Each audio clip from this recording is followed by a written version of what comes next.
Bonjour, mesdames et messieurs. Nous parlons bien sûr de Laurent Lorenzo qui a dit ceci: il n'y aura pas de guerre entre le Rwanda et la RDC. C'est dans une interview accordée à France 24. Le président angolais Joao Lorenzo estime qu'une guerre totale entre la RDC et le Rwanda n'est pas d'actualité. Il espère que ces efforts de médiation pour rétablir la paix dans l'est de la RDC porteraient leurs fruits, affirmant que le groupe rebelle M23 respecte le cessez-le-feu conclu il y a quelques semaines. La prochaine étape consiste pour lui à contenir le groupe et à les désarmer. Sur le plateau de France 24, le chef d'État angolais Joao Lorenzo déclare que son pays est prêt à envoyer 500 soldats dans la région pour accomplir cette mission. Il souligne qu'il faut maintenant accélérer le processus, ajoutant qu'il incombe aux autorités congolaises de se préparer pleinement à cette étape. Il indique que son homologue rwandais Paul Kagame a contribué à mettre les responsables angolais en contact avec les dirigeants du M23. Selon lui, cela montre que le président rwandais souhaite contribuer à la recherche d'une solution plutôt que d'alimenter la violence comme le prétendaient les autorités congolaises. Le président angolais exprime sa profonde inquiétude face à l'escalade de la violence au Soudan, appelant à un cessez-le-feu et à la recherche urgente d'une solution durable. Abordant la question ukrainienne, Joao Lorenzo se distance du positionnement exprimé par le président brésilien. Lula da Silva avait déclaré en mai 2022 que le président ukrainien Volodymyr Zelensky était aussi responsable de la guerre en Ukraine que le président russe Vladimir Poutine. Joao Lorenzo a affirmé que l'Angola est résolument en faveur de la préservation de l'intégrité territoriale de tous les pays, y compris l'Ukraine. Il a appelé la Chine et les États-Unis à s'unir pour trouver une issue à cette guerre, estimant que seules les deux superpuissances travaillant en tandem pourraient parvenir à un tel résultat. En ce qui concerne Isabel dos Santos, la fille de l'ancien président angolais José Eduardo dos Santos, qui est accusée d'avoir détourné des fonds publics, Joao Lorenzo déclare qu'elle n'a rien à craindre tant qu'elle n'a rien à cacher. Il indique qu'une notice rouge pour son arrestation avait été émise par Interpol, mais se refuse à spéculer sur sa mise en œuvre dans un avenir proche. Également, toujours par rapport à l'insécurité à l'est de la RDC, en plus de l'EAC, la SADC se jette aussi dans l'arène. Ici, c'est après le déploiement des troupes de l'État d'Afrique de l'Est. L'Organisation des pays d'Afrique australe a promis ce lundi 8 mai 2023 au cours d'un sommet tenu dans la capitale namibienne d'envoyer des troupes dans l'est de la République démocratique du Congo en proie à des violences depuis la résurgence du M23 portée par le Rwanda voisin. La SADC a approuvé cette décision afin de soutenir la RDC pour restaurer la paix et la sécurité dans l'est du pays, a déclaré l'organisation, qui a souhaité une approche coordonnée au vu des déploiements existants dans le cadre d'accords multilatéraux et bilatéraux dans l'est de la RDC. Il demande au gouvernement congolais de mettre en place des conditions et mesures nécessaires pour assurer une coordination efficace. Aucune précision sur la date ni le nombre d'éléments composant cette force n'a été donnée. Le sommet a noté aussi avec une grande inquiétude l'instabilité et la détérioration de la situation dans l'est de la RDC et a réitéré sa ferme condamnation de la recrudescence des conflits et activités des groupes armés, y compris de rebelles du M23, a déclaré déclare ses communiqués.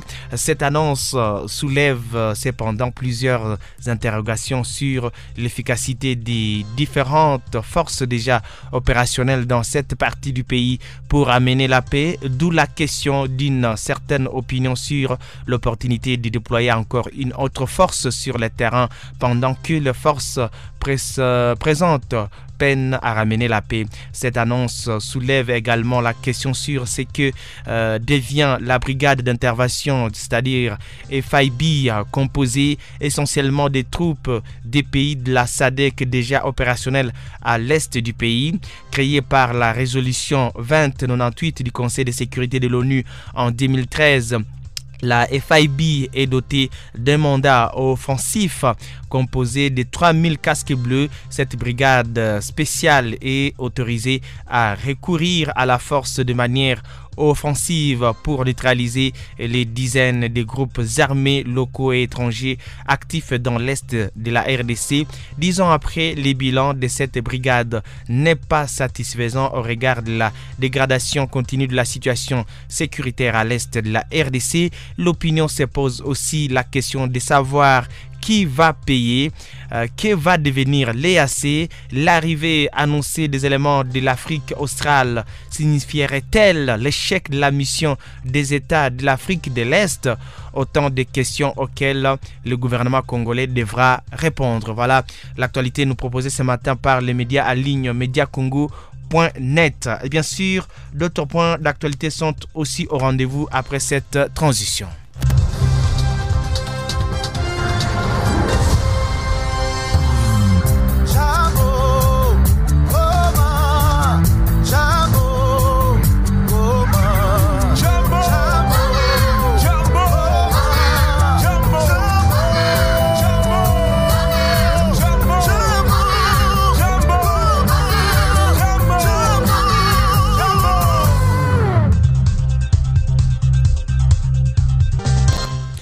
Alors, toujours dans l'actualité, il faudra dire que Fayulu accuse Tshisekedi d'avoir volé ses mots pour dénoncer Kagame.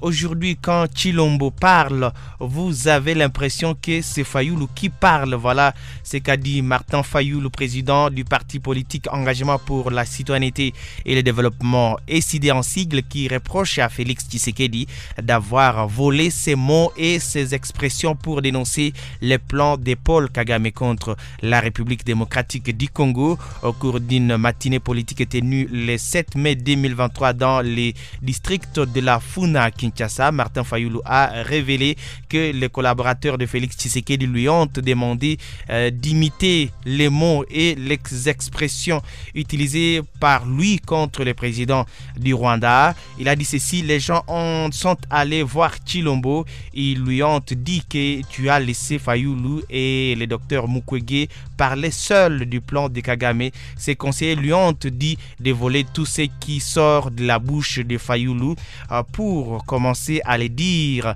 N'enlève rien et n'ajoute rien. Aujourd'hui, quand Tshilombo parle, donc Félix Tshisekedi, vous avez l'impression que c'est Fayulu qui parle. Il a pris le parole qu'on a dite pour le peuple. Pour le peuple congolais, a déclaré Martin Fayulu. Durant cette matinée politique, Martin Fayulu a rappelé les rendez-vous du 13 mai prochain. En effet, plusieurs leaders de l'opposition entre autres Martin Fayulu, Moïse Katumbi, Delis Sanga, Matata Pogno, ont appelé à une grande marche en cette date pour protester notamment contre l'agression rwandaise et la mise du peuple congolais.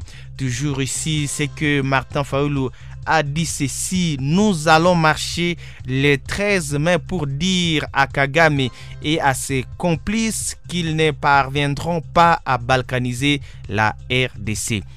Alors, c'est au cours d'une matinée politique, comme on l'a déjà dit, tenue le week-end dernier dans le district de la Funa à Kinshasa. Martin Fayulu a profité de l'occasion pour appeler les Kinois à prendre part massivement à la marche qui sera organisée par l'opposition le 13 mai 2023. À en croire les leaders de l'engagement pour la citoyenneté et le développement SID en sigle, il sera notamment question durant cette marche de faire comprendre à Paul Paul Kagame ainsi qu'à tous ses complices qu'ils ne parviendront pas à balkaniser la République démocratique du Congo. Nous sommes au 097 23 52 991, 097 23 52 991 si vous voulez commenter l'actualité. Nous reviendrons après ces carnets dédiés aux communiqués publicités.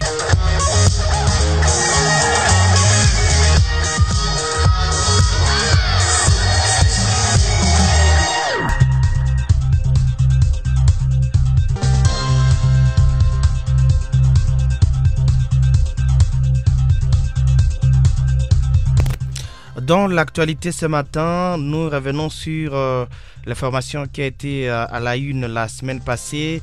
C'est surtout par rapport à l'arrestation des criminels économiques. Et maintenant, ici, c'est le président Félix Tshisekedi qui condamne les rôles néfastes des fonctionnaires de l'État qui abusent de leur position.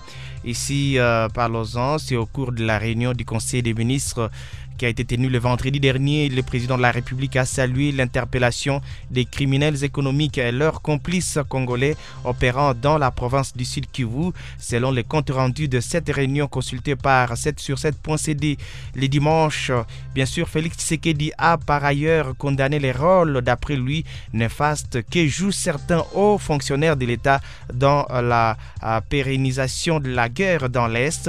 Le président de la République a salué l'interpellation à la suite d'une opération d'envergure menée dans la province du Sud Kivu d'un réseau de trafiquants d'or, parmi lesquels 50 des hauts fonctionnaires de l'État affectés dans différents services opérant aux frontières et des opérateurs économiques étrangers avec la complicité des pays frontaliers, siège de leur domiciliation principalement au Rwanda, lit-on dans ces documents.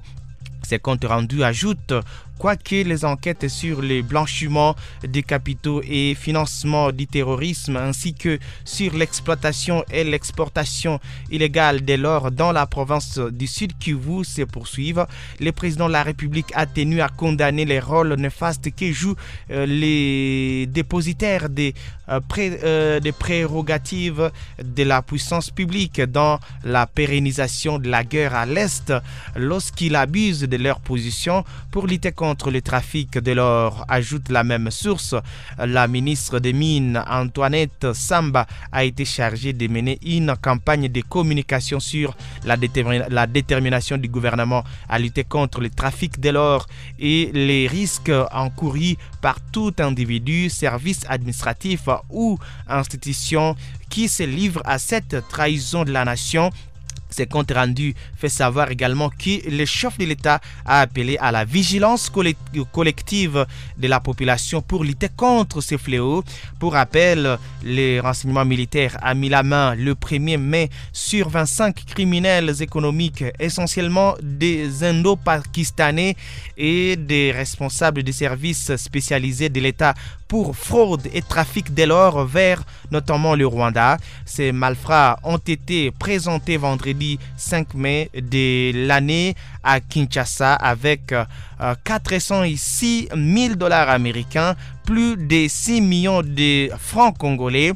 Et on parle de 26,100 kilos d'or et un coffre d'or, plutôt un coffre fort, et bien sûr d'autres biens. C'est aussi l'actualité à vous proposer ce matin. Nous sommes au 097 23 52 991 0. Voilà, je le disais, nous sommes au 097 23 52 991 pour vous partager l'actualité. Si vous voulez commenter, bien sûr, l'actualité, on reviendra à 7h10 pour vous lire. Mais tout d'abord, cette transition et puis on revient.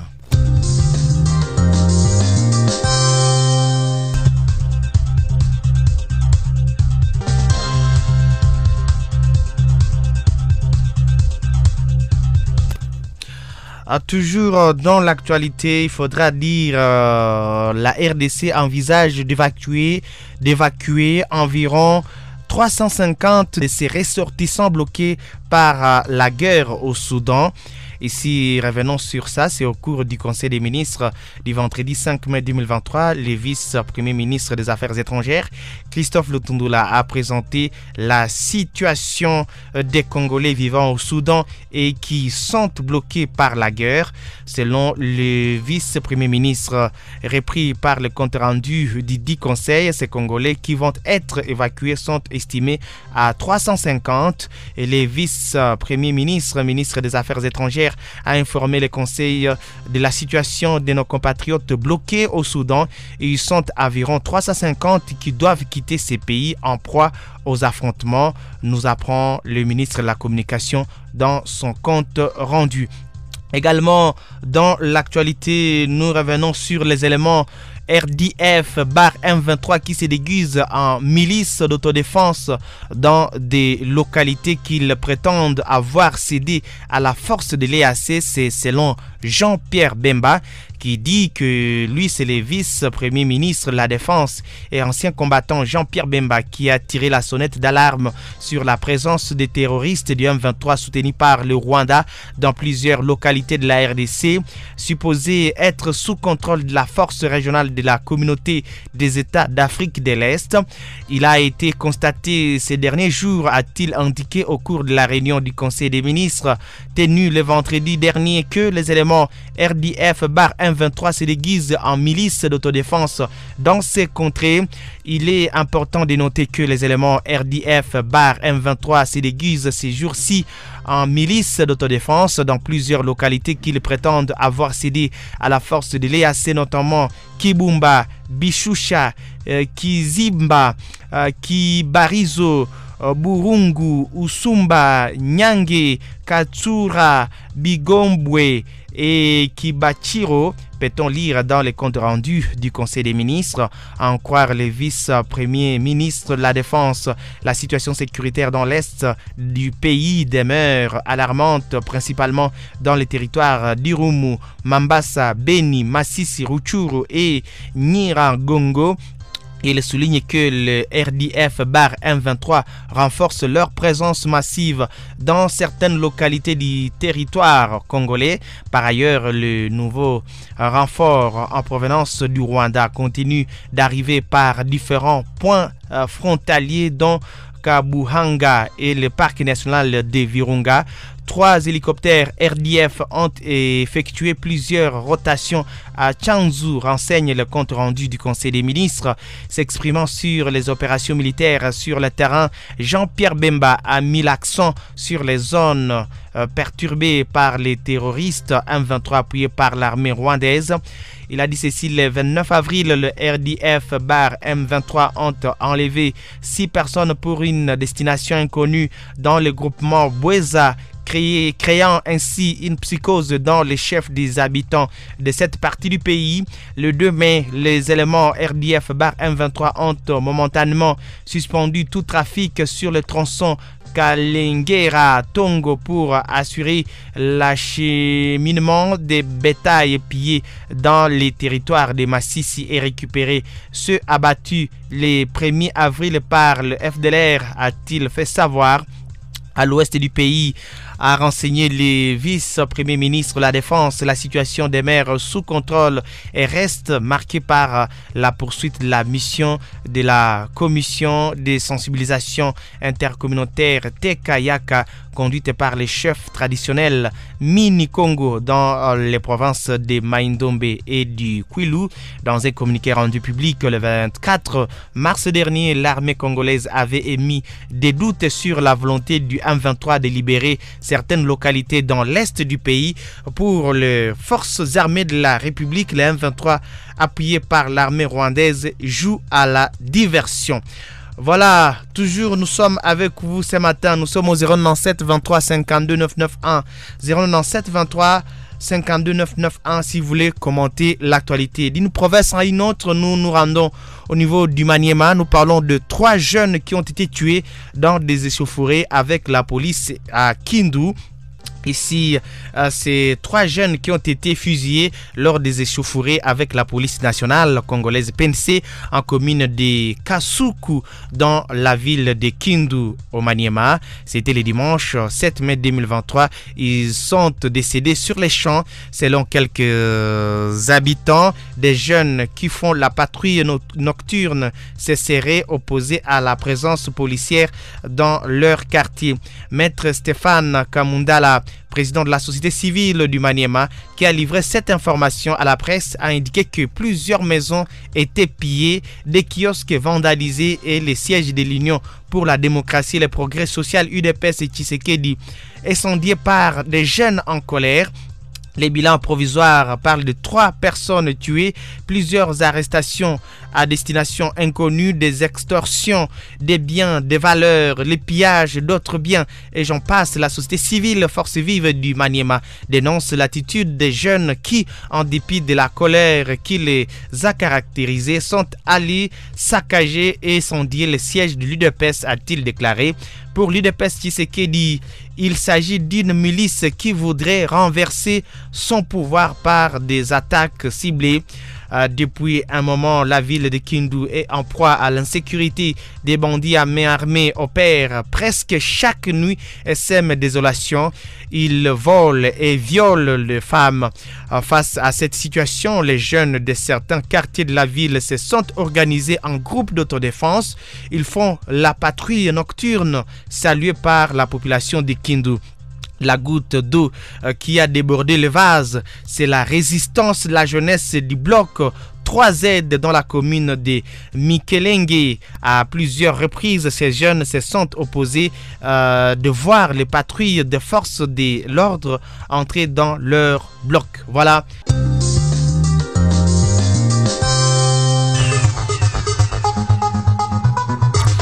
Alors, un auditeur qui nous écrit: bonjour ma radio, nous sommes assez fatigués par les rapports de nos autorités qui ne changent rien sur terrain.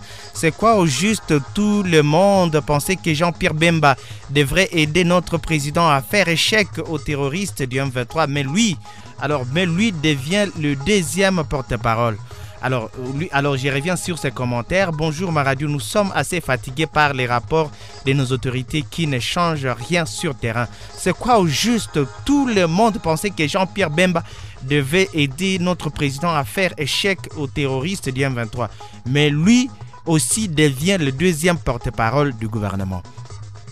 Voilà, et notre auditeur qui dit ceci: bonjour RTCT, les Rwandais et ses parrains occidentaux doivent savoir que même s'ils arrivaient à nous mâcher, jamais ils n'arriveront pas à nous avaler. Qui dit mieux, c'est Ruffin, si toi migna, depuis quelque part. Et notre auditeur nous dit ceci: c'est Jacques Hatakwire, en tout cas Fachi est le président qui ne savait pas là où toucher. Les troupes de la SADC sont ici et lui voilà à Namibie pour demander les autres. Or les mercenaires blancs, les AC, la MONUSCO et plus le Ouazalendou, mais la paix est utopique. Donc nous sommes dans la période où tout le monde du monde et tous les pays du monde vont venir ici. Et pour lui, c'est pour piller nos ressources sous prétexte qu'ils viennent nous aider. La mauvaise gouvernance va tuer ces pays. Un autre auditeur qui dit ceci, Mumbere Mbakula, c'est lui qui nous écrit, et il nous écrit à partir de Mabanga Nord. Il dit ceci: les forces de la SADC préparent leurs valises et destination RDC. Mungutu Namaombi. Voilà, et ce sont les auditeurs qui nous ont écrit. Voilà la transition. Et puis on va revenir quand même, on va parler de l'actualité. Mais tout d'abord, il faudra garder les rendez-vous. Nous allons parler d'une tribune ici par rapport aux minéraux responsables. C'est un fils de Mwanga Chouchou qui joue aux troubles faits à l'OCD. C'était à Paris. Puis il revendique depuis Kigali. Voilà, on va essayer de revenir sur ça. Alors, c'est un fils de Mwanga Chouchou qui joue aux troubles faits à l'OCDE à Paris. Et puis, il revendique depuis Kigali. C'est une tribune partagée par les médias ligne 7 sur 7.cd. Pour savoir un peu sur les détails, gardez votre calme. Donc, restez là-bas. Nous allons revenir sur ça. Mais tout d'abord, cette transition. Et puis, on va vous parler aussi de l'actualité concernant, bien sûr, les inondations à Kalehe.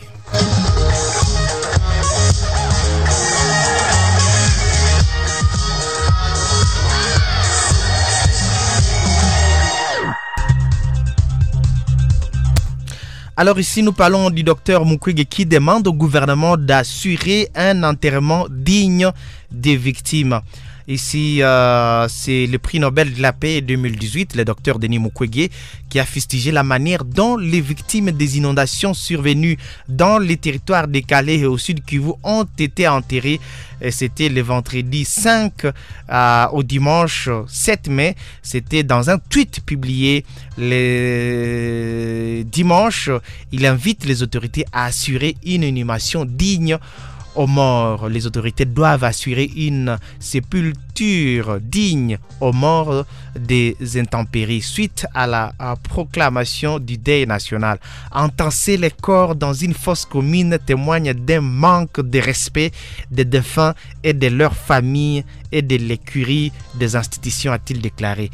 Plusieurs autres acteurs politiques de la société civile également ont dénoncé également la manière dont près de 200 victimes ont été enterrés à Kalehe. Selon Thomas Bakenga, administrateur du territoire de Kalehe, plus de 270 corps des victimes des inondations sont déjà enterrés jusqu'au dimanche. Et il faudra souligner qu'une centaine d'autres corps ont été signalés flottant sur le lac Kivu et les bilans provisoires faisaient état de plus de 390 morts jusqu'au dimanche. Il faudra le rappeler que les pluies qui se sont abattues sur les territoires de Kalehe la nuit du jeudi 4 au vendredi 5 mai dernier ont provoqué d'énormes dégâts matériels et humains dans les villages de Bushushu et Nyamukubi dans les territoires de Kalehe.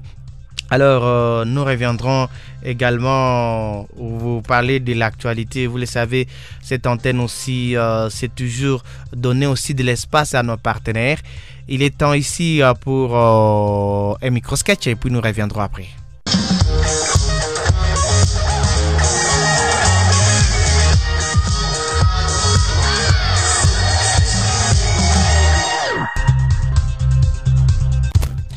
Alors, de retour ici, on l'avait annoncé qu'on parlera d'une tribune ici. C'est par rapport aux minerais responsables. Un fils de Mwangachuchu joue aux troubles faits à l'OCDE à Paris et puis revendique depuis Kigali. Voilà, titre 7sur7.cd.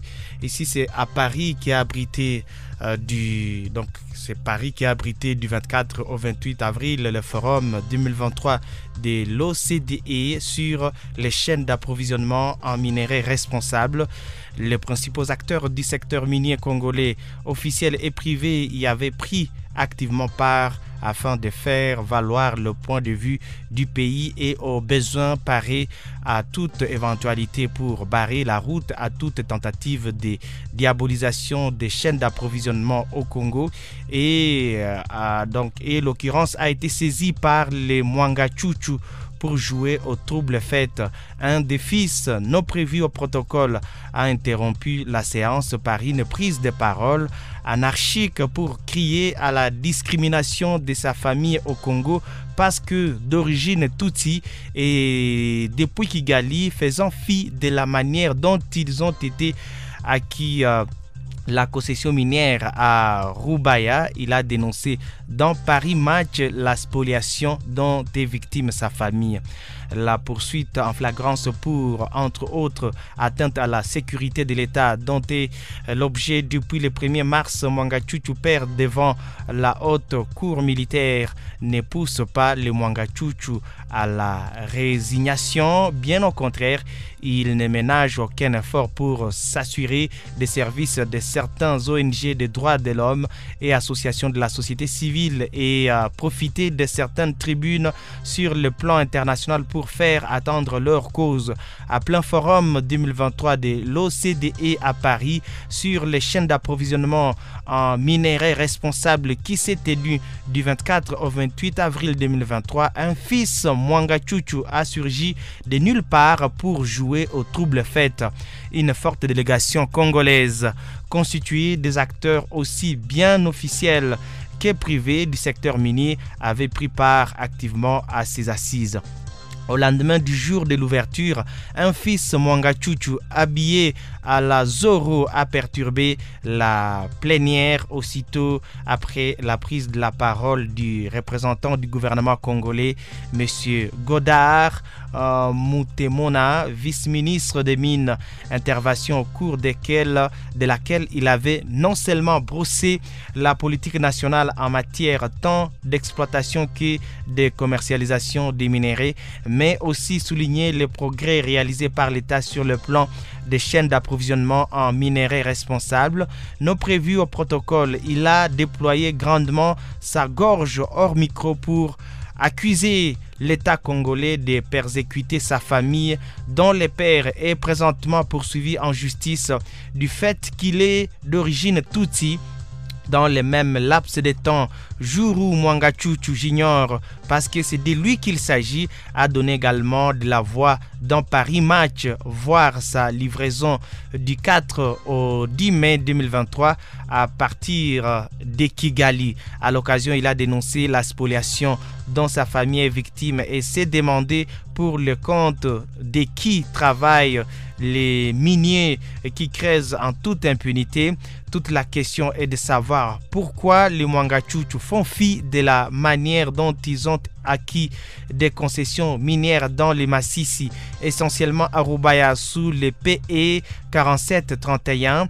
Sur le même registre, le magazine français relaye une information incorrecte en faisant entendre qu'Edouard Mwanga Chuchu a fait fortune en rachetant le principal carrière jusqu'à détenir les monopoles de l'exploitation du coltan. Point n'est donc besoin de rappeler que le PE 4731 qui parle de 46 carrés imputé du PE 76 de Sakima avec 360 carrés a été obtenu comme butin de guerre en 2001 par Mwanga Chuchu Edouard sous couvert de la rébellion du RCD.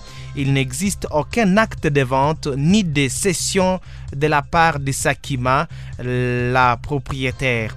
De quelle carrière rachetée parle donc Paris Match? En plus, cette acquisition relève de la superposition des titres prohibés par les codes et règlements miniers en RDC. Le Mwanga Chuchu surfend sciemment sur la corde sensible de la tutité pour susciter de la compassion sur le plan international en rapport avec le génocide de 1994 que les présidents utilisent comme fonds de commerce pour justifier l'agression de la RDC. Pourtant, ils sont incapables de démontrer à la face du monde l'antériorité de leur titre par rapport à celui de l'entreprise publique Sakima. Bon gré mal gré, le fonds de commerce de Kigali est en train de fondre avec la reconnaissance par les Nations Unies, Washington, Paris, Bruxelles et l'Union européenne de l'implication de l'armée rwandaise dans la guerre par procuration que mène l'M23 dans une partie de la province du Nord Kivu. Aussi, le fait pour les fils Mwanga Chuchu de donner de la voix à partir de Kigali et non de la RDC où certaines ONG partagent leur cause confirme la rumeur dont parle Paris Match, présentant Edouard Mwanga Chuchu comme une marionnette de Paul Kagame. Par ailleurs, l'appartenance à telle ou autre communauté n'octroie pas le droit à Edouard Mwanga Chuchu de faire l'exploitation minière sans respect des lois nationales, et c'est sur fond de la terreur, des violations graves des droits humains et l'insolvabilité. Sa société SMB qui assure les mains des sangs des ressortissants des Rubaya arrachés atrocement à la vie, dont plus de 4 millions de dollars américains aux creuseurs pour des minerais réceptionnés et exportés à bonne et due forme.